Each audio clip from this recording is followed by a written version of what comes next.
This podcast is a proud member of the Fan Hub 100. Football without fans is nothing, so we've partnered with Fan Hub to put fans first. Search Fan Hub app to play your part in the journey.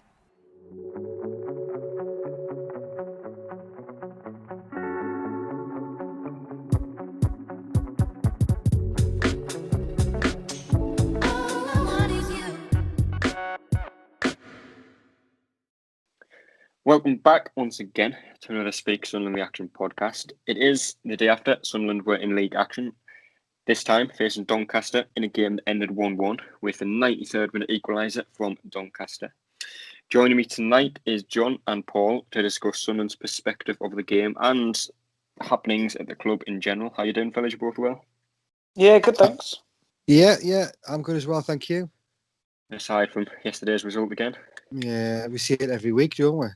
It's starting to become a theme. It is starting to become a theme. But obviously yesterday's draw means Sunderland have failed to win in any of the last four fixtures. Obviously MK Dons last week, Doncaster yesterday, and Fleetwood and Mansfield in the Cup.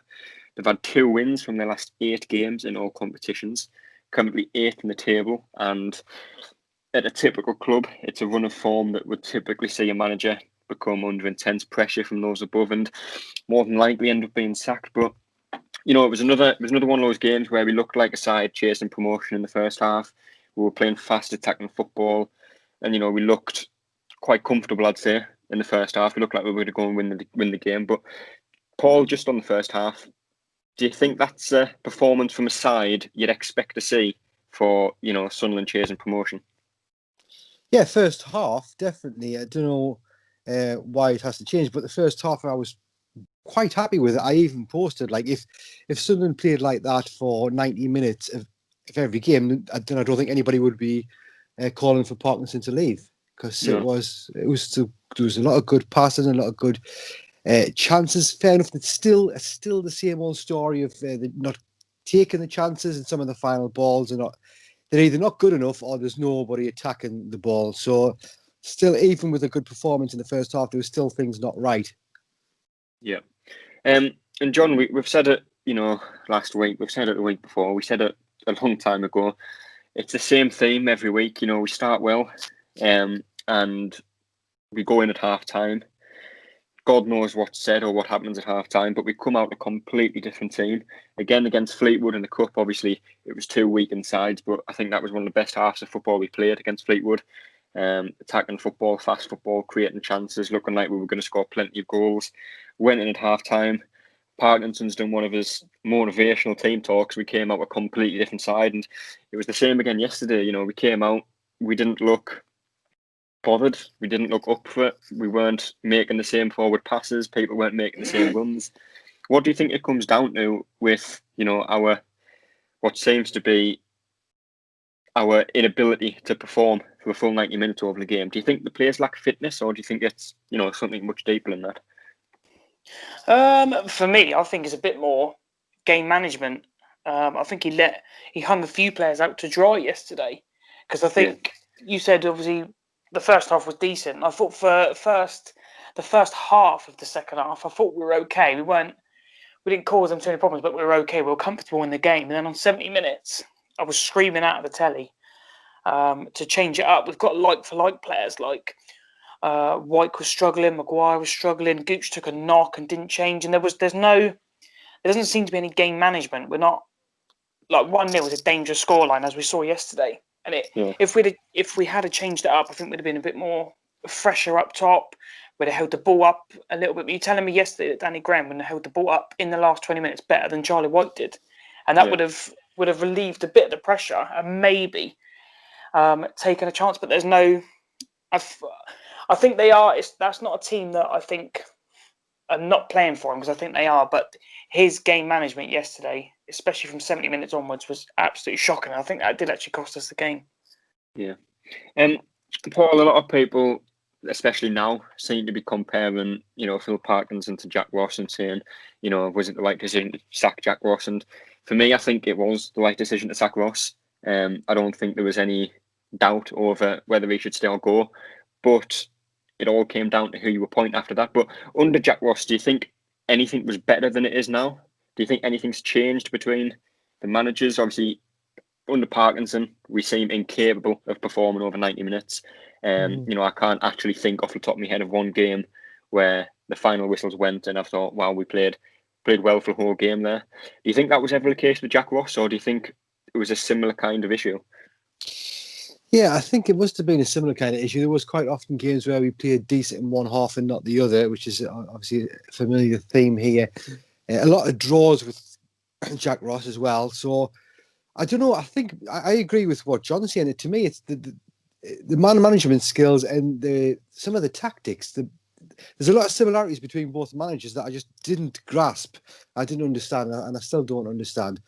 And I think if we ever do, the sooner we change Parkinson, the better. But I think once that does happen, we need to find somebody that's going to change this up completely and play a different system altogether. I mean, the system, I suppose, isn't too bad, but I don't know whether he's not able to motivate them enough, or I mean, I know they're supposed to be able to motivate themselves. We've said this last week, I think, but yeah, there's some similarities, but I don't think I definitely thought at the time Jack Ross should have went, and I had a feeling that Phil Parkinson would do a better job considering he'd been in the league and getting the team promoted before from here.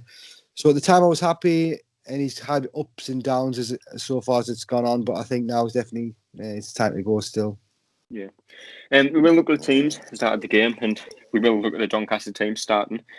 Joe Lumley starting goal. Obviously, you may remember that name because he did play against us, I think it was 2 weeks ago for Gillingham. Obviously, he is contracted to QPR, but he joined Gillingham on an emergency loan when their first team keeper got injured, and likewise yesterday. So he started in goal. Joe Wright, Cameron John, Tom Anderson and Brad Halliday made up the back four. Jason Lakilo, formerly of Crystal Palace, I believe, and Josh Sims were on the wing. Obviously, Josh Sims on loan from Southampton. Ben Whiteman and Reece James started in midfield, a name that a lot of people will know of. And Matt Smith and Okunabiri, I think I've pronounced that name quite well. Obviously, on Reece James, for Doncaster, he seems to be playing pretty much anywhere. He seems to be like the Luke O'Nien of Doncaster. I think he's played left back, he's played right back. I think there was one of the cup games he filled in at centre half, and obviously yesterday he lined up against us in what appeared to be a centre midfield role. Do you think letting him go, obviously he only signed a 1-year contract, do you think letting him go was a mistake last season? Do you think he would walk into our team this year? I think he's very much a steady option, and if he's still with us. Obviously, we preferred Oviedo for a little while, but I wasn't keen on him, and we probably thought he was leaving. So to let James go, to let Hume progress, I think he'd have been okay. I don't think it's one of those you think, if anybody kept him. The thing is now is getting McFadden fit. If we can get him fit, I think he's an upgrade on Hume, and Hume can maybe learn something from him. So I don't think he really made a difference. Yeah. And Paul, just briefly on Denver Hume, McFadden, I know a lot of people think even when McFadden gets back from injury, I think it was a hamstring injury he picked up, but I don't think he's out for too long. But a lot of people think Denver Hume should keep his place in the team. I know Joel said on Twitter, Hume brings something to the team that no one else does. If you give him the ball, he will drive forward with it, but obviously his final ball isn't always great. So, 7 times out of 10, we will end up losing anyway. But do you think McFadden is the player we need to focus on that left side of the defence as the wing back? I think it'd be nice to see him a bit more, see what he's capable of doing. But to be honest with you, that's not really our most worrying position. Yeah. I think Hume does quite a good job. Most games, I give him quite a good prediction, quite a good rating after a lot of games.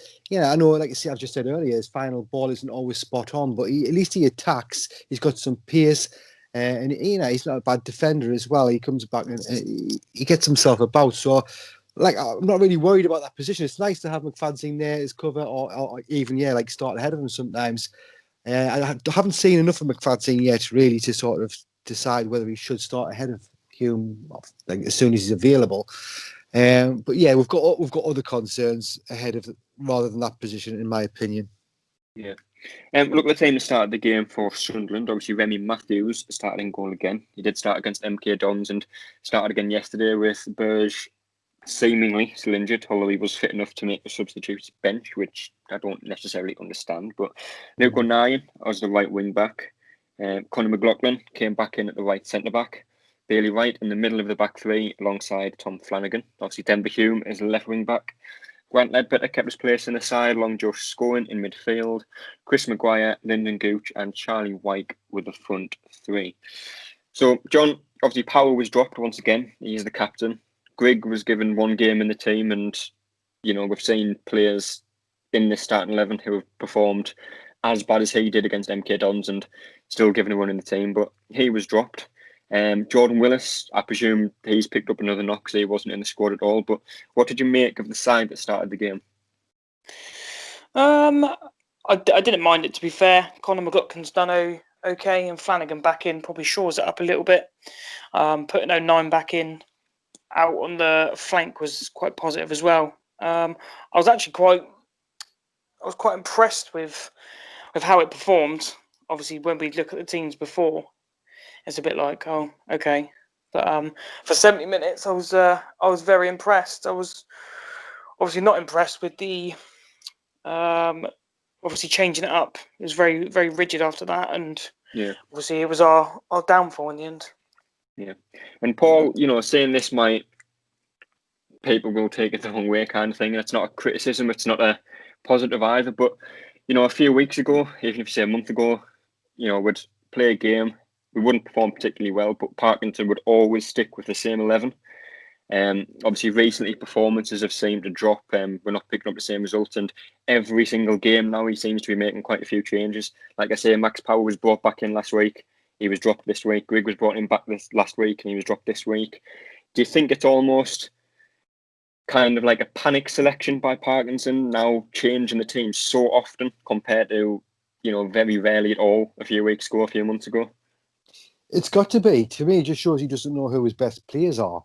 I know that the players aren't being consistent, so it's giving him a bit of a headache, but he needs to sort of find a format and stick with it. To be honest with you, he has been unlucky. The injuries with Jack Willis was forced upon him, so he had to make changes at the back.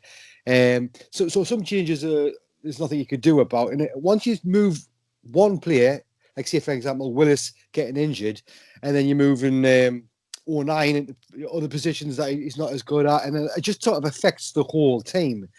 So it's not ideal. I think when it comes to strikers, he hasn't really had much of an option. Mike is the only one that has scored a few goals. I'm fed up with even seeing Will Grigg, and Danny Graham for me is exactly the same as he was the first time around. So to be honest with you, I would be personally sticking with White myself, even though he's not great. But yeah, I don't know. There's not much. If everybody stayed fit, and when we were getting the clean sheets, not playing well, but we were winning, getting clean sheets. If everybody in that team had stayed fit, then yeah, he should have stuck with it. But now he's making like some of the substitutions. 91 minutes being on max power. To me, I'm just totally confused now what he's actually thinking about. So yeah, we will talk about the substitutions a little bit later on as well. Obviously, the introduction of the the new rule that sees 5 substitutions allowed now. But Sunderland started the first half well, like we've said, and looked a much better side for the opening 45 and for parts of the second half as well. But again, we just didn't take any chances. I think it was about halfway into the first half, Lyndon Gooch got the ball in the box and he's took a touch past the defender. I think it was Joe Wright, and he's wiped him out, to put it straightly. And somehow the referee never gave it. But John, if you look at the penalty that was given against us last week against MK Dons, I'm not going to say that wasn't a penalty, because I still think it was a penalty. It was a lot softer than this one. Can you think any reason how a professional referee, or a so-called professional referee, can be stood 5 yards away from that incident and not give a penalty? Or the linesman, anyway, anyone? Yeah, how the linesman hasn't seen it, because he'll be looking straight across, but I don't think the linesmen in this league are confident enough. If the referee doesn't give it, it seems to be the linesmen aren't going to give it at all. But I don't see how he hasn't given it. And all we're asking for is consistency, because it was against us last week, which fine, it was a penalty. But this week, no different. So how is it not a penalty? If not more a penalty. So I don't see how it's not. I don't see how it's not given. And Paul, for you, is that a Stonewall penalty? Yeah, totally. I mean, you can't. I think with Max Powell, with his one, the player, like I said, jumped into him. But with this one was clearly he had more time to get out the way, and he just sort of kicked him from behind. It couldn't have been more obvious for me. So I was absolutely livid we didn't get that at the time. My blood pressure must have been through the roof. I was just foaming. Yeah. Well, the penalty wasn't given, surprisingly. And I know, although Lyndon Gooch does get quite irate about any decision that doesn't go his way, he was definitely specifically angry about that decision not going his way. But it wasn't given, and you know, between then and the end of the half, Sunderland didn't really create too much. But I think it was about a minute from half time. There was some nice play on the left hand side. Lyndon Gooch has received the ball, and as he always does, he's limbering up on the edge of the box trying to get a shot off. But there's 3 or 4 Doncaster defenders around him. He's laid the ball back to Ledbetter, who's probably about 25 yards out, and he absolutely smashed it in the top corner, tipping the bar its way in. And John, that well, obviously the result aside, but that's a goal worthy of winning any game, isn't it? Yeah, it was quality. Absolutely pure football, which we don't always see. Great build-up down the left, interchange and passing. Obviously, Lyndon holds up and makes the right decision. And then, an absolute cracking strike. Yeah. And Paul, half-time vibe from 1-0 up, given how Sunderland tend to perform it, in the second half, the chances we were making but not converting. At half-time, 1-0 up, what were your thoughts on how the rest of the game would pan out? Do you think Sunderland would go and push for a second, push for a third, or did you kind of envisage it as it played out in the end? Well, I hoped we were going to come out and play the same as we played the first half, but in the back of your mind, I had a feeling that we weren't going to do that. It happens too often now. We come out the second half a different team, and I was right. I mean, like I say, John said, the first 20 minutes wasn't too bad. I thought, they're coming into it a little bit more, but we were still having like a bit more of a play and a few chances, and then the last 25-30 minutes, we were just starting to sit back a bit more. Yeah, I was just really disappointed. It was to me, it was inevitable. It was going to happen. If Phil Parkinson had done something about it with the substitutions, there's obviously options out there that I think we could have done to prevent going down to a draw, but he didn't do them. So that's it. Basically, I think we could have saved that game. We could have gotten 3 points, but due to Phil Parkinson's error, we got the point instead. Yeah. Well, like I said, the second half didn't have much for either side. Neither side showed too much quality, especially in the final third. But 82 minutes in to the game, 8 minutes from full time, we made our first of 5 possible changes, with Embleton coming on, and our second change in the 92nd minute with Max Powell coming on, with 60 seconds to play. And John, like I said, 5 subs have been introduced now. Anybody watching that game, I'd imagine, could see that our players were visibly tired. Charlie White was struggling. We've mentioned earlier, Lyndon Gooch and Peter having knock. What goes through his head to not make the substitutions when everybody else can see it? Even Doncaster fans have said, if Parkinson makes the changes there, brings some fresh legs on, it's a completely different game. What goes through his head to just not change anything? I honestly don't know. He's just a stubborn man, because we're not. He doesn't make changes in like system changing. He'll bring on like for like. So okay, that's your stubborn way, fine. But yesterday, why couldn't we do that? Like on say 70 minutes, like I was screaming out for. Charlie White's not even in the game, and we're obviously Doncaster slowly coming back into it. So a like for like change. Stick Graham up there. I'm not saying Graham's going to come on and score, but he can come on. He's a focal point to hit for 20 minutes, and he'll probably do a lot more than White will in holding the ball up and relieving the pressure. But he doesn't even do that. There's, fair enough, the system he doesn't want to change, but you've got to change the personnel and freshen them up. Like leaving Maguire on there for so long when he didn't really do anything. If Maguire was playing quite high up, so why not even put Diamond in there and just say, right, stay up there, run at them when you get the ball, because that's what he's good at, and that would again relieve the pressure. And then the third one that annoyed me was Gooch took a massive whack on his foot and was sort of limping around, and we sort of carried him for a little while. Why not? Why is he not coming off? You know what I mean? We're bringing Embleton on, and then obviously expecting him to do something where it's far too late by then. We're not asking for massive systematic changes because we know he won't do that, but you've got to be able to freshen it up. We've played so many games. And he's saying, the youngsters are going to get a turn and we're going to use the squad. The only reason we've had to use the squad is because of injuries. That's the only reason. Otherwise, it'd be the same team every single week playing. But it's just down to stubbornness for me. Yeah.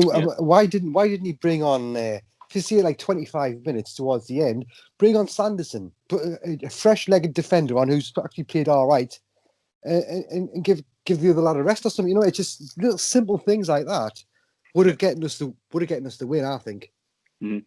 A lot of people question about Flanagan starting in the first place, obviously, and McLaughlin. Obviously, McLaughlin isn't normally centre half. He has played there times in his career, but we've signed Dion Sanderson for what I believe as a replacement for Jordan Willis. Jordan Willis was injured for yesterday's game, and we're playing someone out of position over someone who we've actually signed to play in that position on the chance that Willis is injured, and it just doesn't make sense. But Paul, Dan Neil, we mention him every week. We'll probably continue to mention him, but again, he wasn't involved in the team at all. Yeah. And I don't actually think he's been involved in a league game yet this season. I know he played against Fleetwood in the Cup and played well. Looked a good player, and I think we said on Twitter after the game yesterday, if you bring Dan Neil on in a game like that where you're struggling to keep the ball, struggling to make chances, especially in the second half, he'll bring something different to the team. He'll get Lyndon Gooch more involved. He'll get Chris Maguire more involved, but he just wasn't involved. Paul, can you see him staying at the club beyond January unless he starts to get to game time? Is there any reason for him to stay at the club if he's not going to get game time at a mid-table League One club, which is essentially what we are right now? Yeah. Well, if I was him, I would be thinking, well, what do I do? What's my options? And I'm not going to just sit here like playing in the under-23s for the rest of my career. Like he came on in pre-season. He played well. He looked decent. He played that fantastic through ball through to Grigg when he scored. Yeah. As we've said, that's the sort of service Grigg needs to be scoring goals. But Parkinson, I don't know whether he's seeing something different on the training pitch or what, or he's just, or like John said, he's just stubborn, doesn't want to change it. I personally don't think he's going to get much of a chance in all this season, because if he's not starting them now, he's not even having them on the bench, then it doesn't seem to me that he's in his plans much at all. So yeah, if I was Dan Neil, and I don't like to say this, but like, why should you be loyal if you're not getting picked? Like, you only in this career for a short period of your life, you need to get some game time. You need to get goals, assists, do things, showcase yourself, and he's not getting the opportunity at Sunderland. So yeah, I wouldn't blame him if he left. Yeah. But it was another week without a positive result. As I said, we've picked up 2 wins from our last 8 fixtures in all competitions. John, at what point are those with the power forced to make a change in terms of Parkinson? At what point do they just not have a choice anymore but to sack him? I think at the moment, we're sort of paralysed with the takeover thing. I don't think he's going anywhere until that's resolved. Obviously, we're hoping now it's done very, very soon. And obviously, I said last week, my theory is that Stuart Donald, who is probably still running things and probably still will continue to run things, will probably be thinking, I need to get a bit of cash in the bank here with the fans. So what I'll do is I'll wait till the new owners come in. I'll still be on board, and then I'll get rid of him and say, well, it was the new owners who wanted rid of him. And they'll say, that's good. And almost start to rebuild, because obviously he wants to stay. We don't want him to stay, but he wants to stay. It's looking like he's going to stay. So he's probably looking at that thinking, I've got to. But obviously he doesn't want to be seen as the bad guy with Parkinson either. But he's very lucky to still be here. Very lucky. Yeah. Obviously, you would have seen it in the paper and on Twitter. There was talk about Nigel Pearson being interested in the job once again. Obviously, he was interested, supposedly, in the job before Parkinson took over. But do you think him and Kevin Phillips would have what it takes to get us out of this league if it was to happen? Paul, do you think that would work? Well, I'd do it tomorrow. I'd do it tonight if I could. I'd make that change. I think Nigel Pearson's got a decent amount of experience. He knows what he's doing, and to have somebody like Kevin Phillips alongside him, that would lift the whole club. And I think it could only be a positive thing. And I personally think Phil Parkinson, if the Sunderland fans were in the ground, I think it's been mentioned on other social media platforms, if fans were currently in the ground as a normal season, I think he would have already been gone, because it would have been as toxic as anything. Yeah. So I think he's lucky that we're not in the stadiums. It's just like a nice leisurely game. Go out. There's no pressure on him. If he's not going to be watching people on YouTube or watching people reading tweets. I don't think he's interested in that sort of stuff. So he's just seeing it from his own perspective. So I think to be honest with you, there's not many people I would turn down at the minute over Phil Parkinson. Yeah. We will move into the player ratings from the game yesterday, and obviously we will start with Remy Matthews, who started in goal. And I think for pretty much the entire game, he was unchallenged. I don't think he had too many shots faced. He wasn't tested, but still got a goal. But I don't think there's anything he could have done with it. 6 out of 10 for me, John. Yeah, I've gone for a 6. I thought we protected him quite well, actually, which is a lot better than we've done recently. But yeah, it could be anyone in goal at the moment. I think Parkinson even said that. I don't think Burge is probably gonna get any game time soon. I don't think, because he said they're all the same. It will just be who I fancy. Yeah. And Paul, Remy Matthews for you? Yeah, I think a 6 is fair. He didn't have much to do. If he'd been tested and then passed the test, then he probably would have gotten a higher rating, because you can't really fault him for anything in that game. So yeah, I'll stick with a 6 as well. Luke 9 started as a right wing back, and I think he is an important player to the team, but similar to quite a few players, especially in the starting 11, he's not been as prominent in the starting 11. He's not been as he hasn't had the same influence going forward, and he's not a defender as such. But I don't think he did awfully much yesterday. So again, 6 out of 10 for me, John. I actually went for a 7. I thought he was quite decent, actually. A few good crosses. If we'd have had a better striker, maybe we'd have taken a chance. But yeah, I thought he was much better than he has been out on the wing. Yeah, and Paul?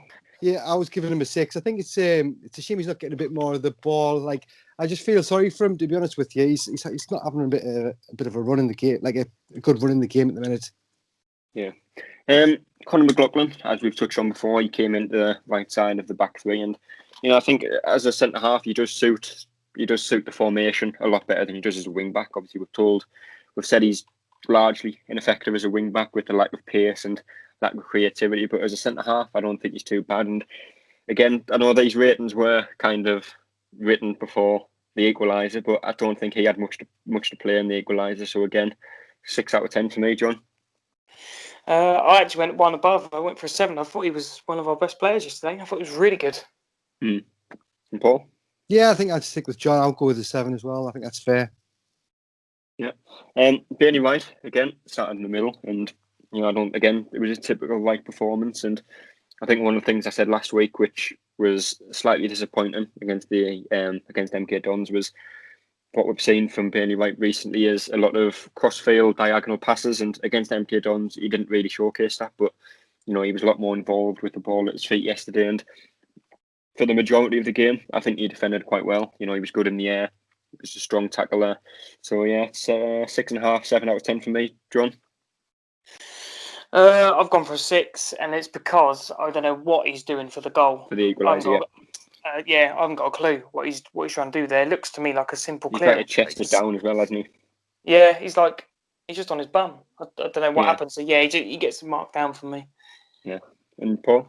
Yeah, I would see a 6. To be honest, I thought he slipped. Did it look like he slipped to you?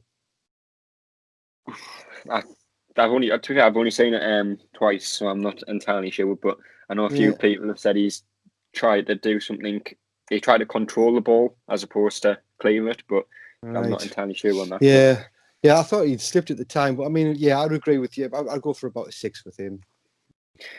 Tom Flanagan on the left of the back three, and before the equaliser, I thought he's defended quite well. His distribution was more impressive than it usually is, and definitely the first person to give him stick when it isn't. But his passing out from the back was much improved yesterday. But he was turned far too easily in the 93rd minute for their equaliser. He's done what he does quite often. He almost got too excited. He's dove in, tried to win the ball back instead of just jockeying the attacker. But the man's beating him. He's put the ball in the box. Whatever happened in the box happened, and they got the equaliser. So just for that mistake there that arguably cost us the game, I've got him as a 5 out of 10. John? Yeah, I've gone for 5 as well. Absolutely shocking. I'd rather he two-footed him and took the player down, and then we defend the free kick. But yeah, it just I don't want to talk about it, really. It really annoys me. Paul? Yeah, you've got to give him a 5, really. I was quite happy to see him start, to be honest with you, because he was part of our good defensive, when we had a good defensive run. I thought it was nice to see him back, but yeah, it wasn't his best performance. So yeah, stick with a 5 as well.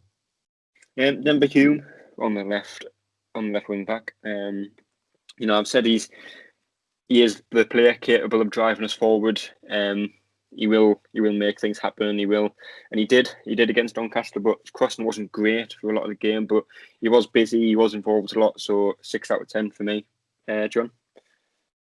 Yeah, I've got the same as that. He played okay in the driving force, but his crossing just let him down a little bit.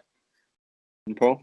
Yeah, I think I'd give him a 7. He's the only one that is really trying for me, like giving it everything he's got and giving us that at least a little bit of a potential threat there. Without him, there'd be nothing coming in. So yeah, I'll give him a 7. Yeah. Grant Ledbetter obviously scored the goal for Sunderland with what was an outstanding strike in the first half, and I think it's fair to say that is an early contender, for goal of the season without a doubt. But the rest of his job, he did quite well. He was comfortable on the ball. He dictated the play, especially in the first half. But I did have him down as a 9 out of 10. But when you come away from a Doncaster game, you've drawn 1-1 with the last minute equaliser. I don't think you can give anyone a 9 out of 10. So just for that reason, I've an 8 out of 10 for Ledbetter. John? Yeah, I've gone for an 8 as well. He ran the midfield with Scowen. Yeah, they were both decent. And Paul? Yeah, you cannot not give him an 8 after a goal like that, can you? I mean, that was, I don't think so. When that went in, I thought I've accidentally switched over to a different team. I was just over the moon to see a bit of class, a bit of quality, and for it to come from him as well. Yeah, I was absolutely over the moon. So yeah, 8 out of 10, definitely. Josh Scowen started in midfield alongside Grant, and for me, I think he was largely anonymous for a lot of the game, and he has been for the last couple of games. There's one thing that we did see from Josh Scowen at the start of the season, which caused a lot of fans to actually, shout for him to be starting, questioning Parkinson why he wasn't starting, was set pieces. Obviously, I think it was against Aston Villa. He's took 4 corners and we've scored 4 goals from them. But since he's actually been brought into the starting 11, I think the set pieces have been quite poor. They were yesterday. I know there was one time he got a free kick on the corner of the box, and he's wildly overhit it. And O'Nien's had to do an overhead kick to try and keep it in, and obviously he didn't manage it. But for me, Scowen, 5 out of 10. John? I actually gave him a 7. I thought he was all right, but it was a lot of just doing the dirty work and keeping the ball in there with Ledbetter. But yeah, like you say, his set pieces were not what they should be. Yeah. And Paul? I agree with you. I'll give him a 5. We know what he's capable of doing. For some reason, in the last few games, he's not shown that. Like I say, I think it's the same with a lot of players in the team. There's an issue there somewhere, and that's another sign that something's not right. So for me, he gets a 5. Lyndon Gooch as the first of 3 attackers, and like we said right at the start, he was wiped out in the box, and somehow wasn't awarded a penalty against his former club. But he got the assist for Ledbetter's goal. It was decent awareness to lay the ball off to Ledbetter. And I think he worked hard throughout. He didn't really have too much to work with. So 6.5 out of 10, I'd say, John. Yeah, I've gone with a 6. He tried, but nothing really came off for him. Yeah. And Paul? Yeah, I'll give him a 7. Just for a similar reason to Hume. I think I like to see him attacking their defence and like looking like this, they want to try and get a goal. So I was quite happy with his performance. I'll give him a 7. Yeah. Chris Maguire, and I think it's fair to say the Maguire that we've seen so far this season just is levels behind the Maguire we've seen previously. Almost last season, especially every time he got the ball, you'd kind of expect something to happen. But especially recently, every touch seems to be quite a heavy touch. He seems to be chasing the ball after losing it, and he just doesn't seem to be the same creative outlet that we've been used to. And I think that was quite the same yesterday. I don't think he did awfully much. So again, 5.5 out of 10 for me, John. Yeah, I've got a 5 as well. I've just done a lot of nothing, really. One strange thing as well is a lot of these players, is their contracts up at the end of the season. You can't tell me that any of them look like they're playing for a new deal, especially at our place anyway. Yeah, definitely not. Yeah. Paul, a few? Yeah, they should be performing. I mean, even if they just want to show what they can do to somebody that potentially might want to buy them. So it's not good enough for me. He gets a 5 as well. He's not producing the quality that we know he's capable of, and we don't know the reasons behind that. So 5. Charlie Wyke, as has been the team recently, he made up the final man in the starting 11, and I think yesterday he did struggle a lot. he didn't have much to work with, and what he did have to work with, he didn't do much with. So, I think I give him a 4 out of 10, John. Yeah, I'll give him a 5. He couldn't hold the ball up, which is what we need from a big man. And he's got to anticipate when that ball comes in and the defender manages to get it. If he just anticipates it and puts his head on it, it's 2-0. But he doesn't and lets the defender. We need our strikers to be absolutely banging them in, given those decent chances, but he doesn't. And he's, a 5 for me for yesterday. Yeah. Again, it is not a positive result, but as we always will, we will try and pick out what you would class as a man of the match for Sunderland. And John, we'll start with you if you can pick one. I think I'd know who you pick, but I actually went for Conor McLaughlin. I thought he was decent yesterday. Definitely decent. I've never thought I'd ever say that either. Conor McLaughlin for you, Paul. Well, I'll give me rating on Wyke as well because you missed us out there. Oh, I did. But for me, I'm just fed up to the back teeth of our strikers. They're not getting. Yeah. They're getting paid to score goals and they're not doing it. So I'm getting tough on them. He's getting a 3 out of 10 for me. Not enough effort, not in the right place at the right time, just not reading the ball well. For me, I'm just fed up with it. So he gets a 3 out of 10. As for man of the match, I'm going to go for Grant Ledbetter. Controlled the game as best as he could in the middle of the park. Screamer of a goal, which should get goal of the season probably for any team in this league this season. So over the moon with that 8. Man of the match is Grant Ledbetter. I think that's who I gave it to as well in the match report. So John is the odd one out for that one. But just briefly on Grant Ledbetter, we seem to be a much better side with him in the team. How important do you think he is to keep him fit, but also manage him correctly? Because he is 33, 34 years old. He's not going to play 40, 45 games this season, week in, week out, Saturday, Tuesday. How important is it to, like I say, manage him correctly, John? Very important. But then again, that's what from the stubborn manager. That's the sort of thing we need. Why would we not bring on yesterday Power for Ledbetter and just say right, sit there, hold. It's literally like for like change. That gives Ledbetter 20 minutes because the last 20 minutes, Ledbetter is probably doing a lot more running than he's done for the other 70 minutes. Obviously, because we're on the back foot slightly. So it's still with the game management thing for me, and we've got like for like players. So that's what we need to do, especially with the games coming thick and fast now. Yeah. Well, our next game is against Fleetwood again on Friday night. Obviously, we did play them in the Papa John's Trophy, but it is back to league action on Friday, quarter-away kick-off. Predictions for that one, Paul? Start with you. Oh my God, this is one of the games that I don't care how we win it. We've got to win this game. I'm absolutely fed up with this Fleetwood town, and I'm fed up with Joey Barton. So, I tell you what, I'm going to go for a ridiculous 3-0 win to Sunderland. Very optimistic one, John. I think it's actually quite a good team to play because they're going to play good football and try and keep the ball. Mm-hmm. And our results we seem to get are just by hanging in there, holding them at the door, if you see what I mean, and then just nicking the odd goal. We just need to nick that odd goal and just keep it tight. And I'll go a shithouse 2-0 away victory. Is it away or at home? It is away. Oh, it is away. Yeah, shithouse 2-0 away victory. Then that'll do. I'd be happy with any then. And as well, we don't have to hear that dreadful Just goal. about to say that as well, yeah. I'm quite happy with your predictions because it means we won't hear that. To be honest with you, if it was a 1-0 win and it went off somebody's backside, I'd be over the moon with that. So, yeah, definitely. What do you think of the goal music? Do you think Sunderland should include something like that on a match day at the stadium? What song would you have?